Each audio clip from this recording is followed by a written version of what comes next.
السلام علیکم dear students, آج ہمارا ٹاپک ہے the purpose of class room testing and assessment. Class room testing اور اسسمنٹ کے کیا مقاصد ہو سکتے ہیں؟ کلاس روم ٹیسٹس اور اسسمنٹ جو ہے وہ مختلف قسم کے تدریسی مقاصد کے لیے استعمال کیے جاتے ہیں، یعنی ان کے مختلف استعمالات ہیں۔ تو اس میں پہلا جو ہے وہ ہے پری ٹیسٹنگ، دوسرا جو ہے وہ ہے testing and assessment during instruction, یعنی درس تدریس کے دوران ٹیسٹنگ اور اسسمنٹ۔ نمبر تھرڈ پہ جو ہے at the end of instruction یا تدریس کے اختتام پر۔ تو یہ مقاصد کے لحاظ سے کلاس روم ٹیسٹنگ اور مقاصد کے اسسمنٹ کے ہوئے تین ٹائپس۔ پہلا جو ہے پری ٹیسٹنگ، سیکنڈ ہے testing and assessment during instruction, اور تھرڈ پہ جو ہے وہ ہے at the end of instruction. تو آپ باری باری اس کے بارے میں پڑھیں گے۔ پہلا جو پری ٹیسٹنگ ہے، ٹیسٹ اینڈ اسسمنٹ میں be given at the beginning of instructional segment, یعنی درس و تدریس سے پہلے ایک ٹیسٹ یا اسسمنٹ دیا جاتا ہے۔ کسی یونٹ اور کورس یا یونٹ اور کورس کا ٹیسٹ دیا جاتا ہے یا اسسمنٹ کیا جاتا ہے۔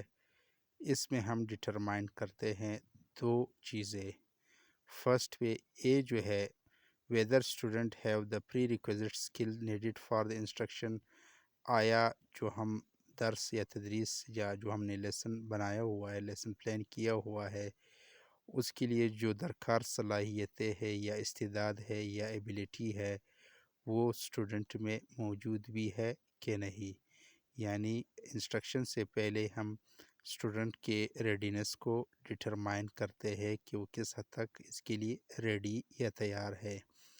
نمبر بی پہ جو ہے to what extent student have already achieved the objective of the plan instruction, یعنی جو ہم نے انسٹرکشن پلان کیا ہوا ہے یا درس تدریس جو ہم نے پلاننگ کی ہوئی ہے، تو ہم دیکھتے ہیں کہ اس میں جو آبجیکٹیوز ہے وہ کس حد تک پہلے اسٹوڈنٹ نے حاصل کیے ہوئے ہیں، یعنی ہم اس کی پلیسمنٹ ڈٹرمائن کرتے ہیں اسٹوڈنٹ کی۔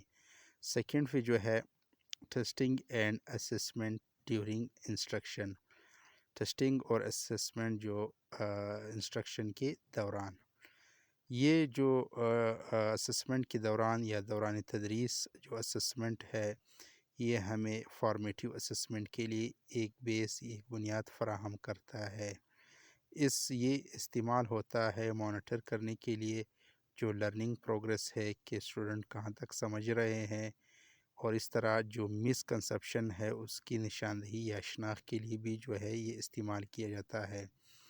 اس طرح اس کے ذریعے ہم اسٹوڈنٹ کو انکریج کرتے ہیں، اور اس طرح اسٹوڈنٹ اور ٹیچر دونوں کو فیڈ بیک فراہم کرتے ہیں، یعنی اسٹوڈنٹ کو فیڈ بیک کہ کہاں تک وہ سمجھ پائے ہیں، اور اس طرح ٹیچر کا کہ ان کا طریقہ تدریس کہاں تک بہتر ہے۔ تو اس میں کوئز، یونٹ ٹیسٹ اور اس طرح چیزیں استعمال ہوتی ہے۔ نمبر تھرڈ پہ ہے at the end of testing and assessment, جو آخر میں جب ہم اسسمنٹ یا ٹیسٹ لیتے ہیں یہ تدریس کے بعد، مثال کے طور پر ایک یونٹ ہم نے کمپلیٹ کیا ہے یا کورس کمپلیٹ کیا ہے، اس میں جو ہماری مین انٹرسٹ ہے، بنیادی جو ہماری دلچسپی ہے، اس میں ہم یہ میجر کرنا چاہتے ہیں کہ جو انٹینڈڈ لرننگ آؤٹ کمز ہے یا ہم نے پرفارمنس اسٹینڈرڈ جو اچیو کرنے کے لیے سیٹ کیے ہیں وہ کس حد تک حاصل ہو چکے ہیں۔ یعنی ہم اسٹوڈنٹ کی میجرمنٹ کرتے ہیں کہ جو انٹینڈڈ لرننگ آؤٹ کم جو ہم نے سیٹ کیے ہیں اس یونٹ یا کورس کے دوران وہ کس حد تک اسٹوڈنٹ نے حاصل کیے ہیں۔ یہ جو اینڈ میں ہم انسٹرکشن ٹیسٹ یا اسسمنٹ لیتے ہیں یہ عام طور پر جو سبمیٹیو یا تکمیلی جائزہ ہے اس کے لیے استعمال کیا جاتا ہے، یعنی جو ہمارے لرننگ آؤٹ کم ہوتے ہیں جو ہم نے سیٹ کیے ہوئے ہیں اسٹوڈنٹ کے لیے اس کا ہم تعین کرتے ہیں کہ اسٹوڈنٹ کس حد تک کامیاب ہوئے ہیں اس کو حاصل کرنے کے لیے۔